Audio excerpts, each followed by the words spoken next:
wasiirka wasaaradda warfaafinta iyo wacyigelinta Somaliland Cabdullaahi Maxamed Daar Cukusi ayaa si rasmi ah uga daahfuray magaalada Burco ee xarunta gobolka Togdheer idaacadda raadiyo Hargeysa oo markii ugu horeysay si FM ah looga dhageysan doono guud ahaanba gobolka Togdheer. Munaasabad ballaaran oo lagu daahfuray furitaanka idaacadda raadiyo Hargeysa ee gobolka Togdheer ayaa waxaa ka soo qayb galay wasiir ku-xigeenka wasaaradda ganacsiga Somaliland, isuduwayaasha laamaha dowladda ee gobolka Togdheer, oqaal iyo waliba marti sharaf kala duwan. waxaan doonaynaa inaan idinka mahad celino ajiibidii aad soo ajiibteen martiqaadkii halkan aan idiin fidinay oo ay ujeedadan munaasabadan ay macnaheedu yahay shacabka rogistii ama daahka rogistii qaybta idaacadda raadiyo Hargeysa ee gobolka Togdheer loogu talagalay in caawa lagu shaaciyo ama daboolka laga qaado ayaa munaasabadan nuxurkeedu yahay. waxaan filayaa inaad dhageysanayseen muddo 8 maalmood ah ama usbuuc ku dhow inaad dhageysanayseen idaacadda raadiyo Hargeysa oo muddo badan aynu muujadaha fogfog ka baari jiray, laakiin waxaynu doonaynaa inaynu si rasmi ah u shaacino in munaasabadan nuxurkeedu yahay in idaacadda raadiyo Hargeysa qaybteeda FM-ka ee magaalada Burco ee gobolka Togdheer caawa loogu talagalay in lagu walqalo. waxaynu kaloo mahadnaqaynaa dhammaantiinba madaxweynaha jamhuuriyadda Somaliland oo ah hoggaanka inoo haya hoggaan aynu ku jecelahay dhammaantiinba rag iyo dumarba inoo suurtageliyey inuu intuu waqtiga dalka hayay gaarsiiyo horumar qof walba arki karo. aad baynu madaxweynaheena ugu mahadnaqaynaa iyo intiisa wasiiradii hawsha la fuliysaba. intaa ka bacdi waxaynu caawa nasiib u helnay in laga furo Burco oo wasiirku u doorto inuu ka dhigo goobta laga furayo idaacadda FM-ka ee raadiyo Hargeysa. idaacadda raadiyo Hargeysa 1941 la aasaasay ahayd idaacaddii ugu horeysay ee af Soomaali ku hadasha hibada iyo dadka hibada leh ee ka hawlgelaya idaacadaha caalamiga ee BBC-du ka mid ka ahayd dadkii ka hadlayo dhamiyada ka aflaxeen mar kale waxay fursad u yeelatay inay noqoto idaacadda ugu weyn gobolka Geeska Afrika gobolka Bariga Afrika. idaacadda ugu weyn warlaliyaha maanta dhisan ee uu ku guuleystay xukuumadda hogaamiye Mudane Axmed Maxamed Maxamuud Silaayo waxa ay noqotay idaacaddii ugu weyneed Bariga Afrika. Addis Ababa maraan joognay sidaa macaawa Burco looga dhageysanayo kala looga dhageystaa idaacadaha kale oo dhan iyada dulmaraysa. waxa weeyaan gobolka lagu dhaaf Bariga Dhexe ilaa wadamada Khaliijka sidaas la mid ah looga dhageystaa. baahintaasi haddaba reer Burco maxay u sii dacaawa marka koowaad marka Hargeysa laga yimaado caasimadii magaalo madaxda labaad ee dalka maadaama ay tahay idaacadda FM-ta saddex arrimood ayaa fursad u ah.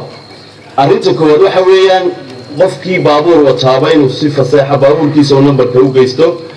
89.7 qofkii telefoonka gacanta oo inuu ognahay in qof waliba sita telefoonka gacanta isna nambarkaas uu geysanaya 89.7. dadka ganacsiga ku jira meheradaha haysta rikoodhadii caadiga ah iska haystaana saas la mid ah. waxaan aad iyo aad waqtiga inagu gaaban waxaan aad iyo aad maanta ugu mahad celinayaa wasiirka warfaafinta mar labaad iyo mar saddexaadba idaacadda FM-ka ee inoo furay. waxaan u maleynayaa codkeena iyo dhawaaqeena kaasa laga maqlayaa wax badan laynama maqlayne waxaan leenahay halkaas codkeena laga maqlayaa. alxamdulilaahi rabbil caalamiin ilaahay baynu u mahadnaqaynaa. wasiirka warfaafinta wasiir ku-xigeenka ee ganacsiga maayar ku-xigeenka isla markaana maayarka warasaha gobolka Togdheer xildhibaan Cabdirashiid iyo xildhibaanada kala jooga dhammaan warbaahinta oqaasha ururada maaragtay dowliga iyo kuwa dowliga warbaahinta. assalaamu calaykum waraxmatullaahi wabarakaatu. runtii hadal wixii la oranayay waa layidhi waxaan halkaan u joognaa inay annaga maanta annaga lafteeda waxay noo tahay haddaan nahay xildhibaanadii 21-ka ee laga soo doortay Burco inay maanta aan nasiib u helnay in iyadoo 2 sanadood buuxsantay in idaacaddii FM-ka ee Hargeysa laga dhageysanayay aanu maanta aanu goobjoog ka nahay oo naloo furay. annaga lafteeda waxay noo tahay sharaf bay noo tahay. waxaan xusuustaa reer Burco haddaan nahay ama reer Somaliland idaacaddii loola jiray raadiyo halgan ayaa waxaan xusuustaa 7 ay soo geli jirtay waa idaacaddii SNM-ta 7 mitrban sagaal big soo dirta idaacadaaseen dhuumasho ku dhageysan jiray haddayna reer Burcamariya Somaliland tii kale Maxamed Siyaad Barnadeed wayna dhageysan jiray maanta haddaynu helo idaacada weynahay oo aynu gawaarida ka dhageysano oo xoolaha markay raacin dhageysano runtii waxay noo tahay intaas maanta ixtiraaf ah oo soo dhaweeyay wasiirka warfaafinta oo noo keenay maanta idaacadan noo keenay aad iyo aad wasiirku mahadsanyahay iyo wasiirka xigeenkuba aad baan soo dhaweynaa wax qabadka waa laga hadlo waxay qabatay dawladdu oo laga qabtay annaga haddana dawladda hoose wadada aanu ku faanayo maanta magaalada ay shirkadu noo hirgelisay waxaa noo suurageliyey dawladda maanta joogta noo suuragelisay $500,000 ayay ilaahawood ka bixinay iyagaa noo keenay fikirka annaguna waxaanu bixinay 10 kilomitir baa ahayd shan iyagoo ay naga bixinayay shan annagoo bixinay taayadu way dhamaatay toodiina iminkay noo bilaaban doonta insha allah waxaan leeyahay hadal wixii noola la yidhi aynu wixii ay qabatay dawladdu aynu qirno waynu ognahay markay run aynu doonayno ilaa 60 ilaa iminka waxa ay maanta inoo qabsoomay inoomay qabsoomin waynu aragnaa horumar baynu maanta gaarnay awal waynu kala xidhnay wadooyin baa meelba laga samay sanadka waa kii wadooyinka weya ka dambena insha allah wax noqon doona sanadka waxaanu rajaynaynaa inuu shaqo abuur la sameeyo annagu haddana golaha deegaanka waxaanu doonaynaa inaanu laba shayba dhibaato lagu hayo magaalada waa caagadaha mooysaxada iyo bacaha labadaas annaga lafteeda waxaanu doonaynaa inaanu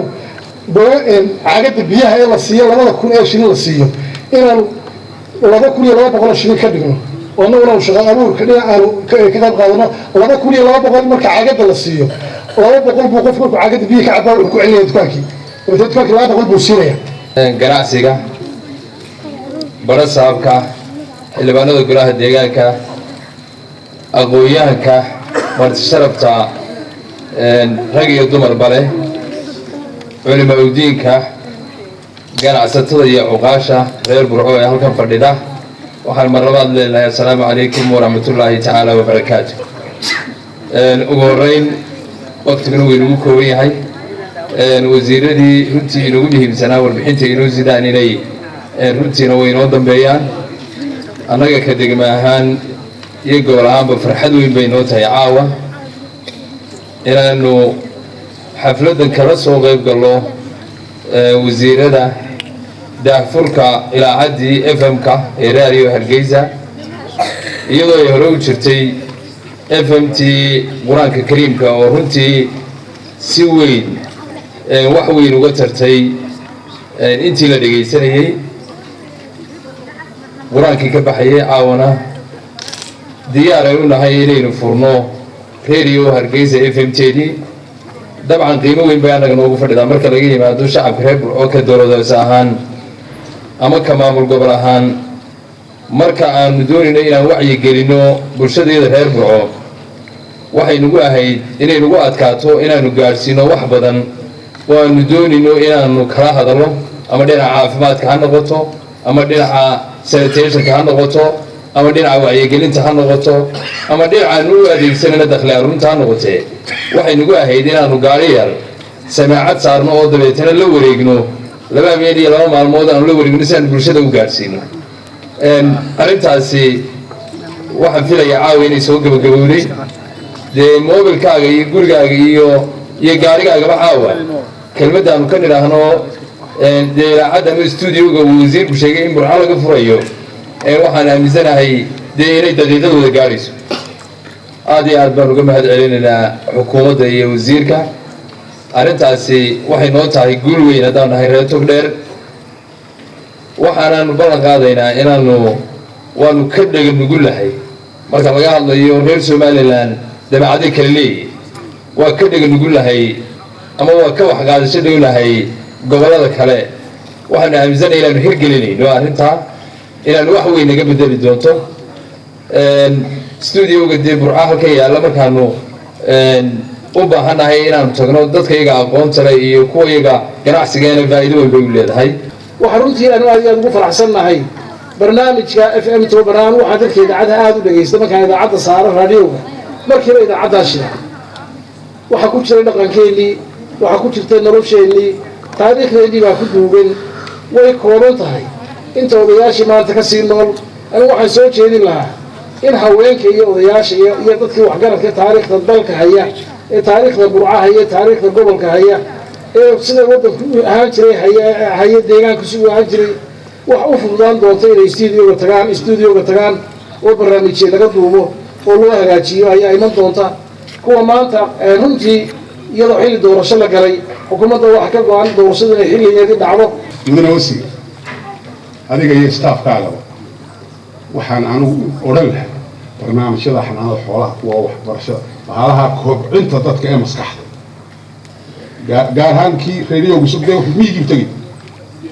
in magaalada joogtaa ku meelasta badan tv oo guryaha dhigata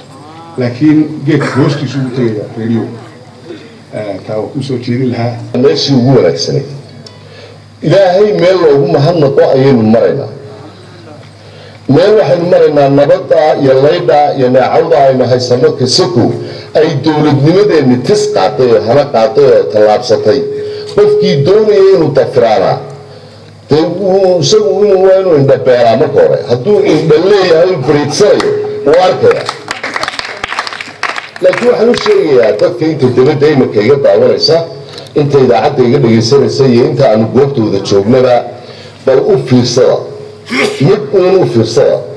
5 4 6 7 qof weeye kuwan dhaarta kuwan caytama kuwan dhaqanka ka yara tallaabsada kuwan meelka dhaca badan leh kuwa marmar qabaayil dhan maaga kuwa marmar madaxweynihii dalkuba lahaa maaga kuwa marmar is-ilowsan inay naftooda maagayaan ee dabadeetana meeshay ka soo jeedeen naanaysta u soo jiida kuwa waxaan idin waa 7 qof 8 qof reer galbeed oo dhammi ma aha dadaan mahadnaqaya heerko way yaqaanaa laakiin waxay yeesheen 7 qof oo waahan oo had iyo jeer hadal badan oo caytanaya 7daasi caytamaya aad dalqaaliga oo ah nimcadu wareerisay waxaynu leenahay eedda iyaga saarmayne ninka waala turkiiba u miyir qaba saxaafadda hadal xumadooda soo xambaaraysa qarad kale ila mabaynaan maqaleen محمد إبراهيم حسن محمد بريتش شبكة عالمية United News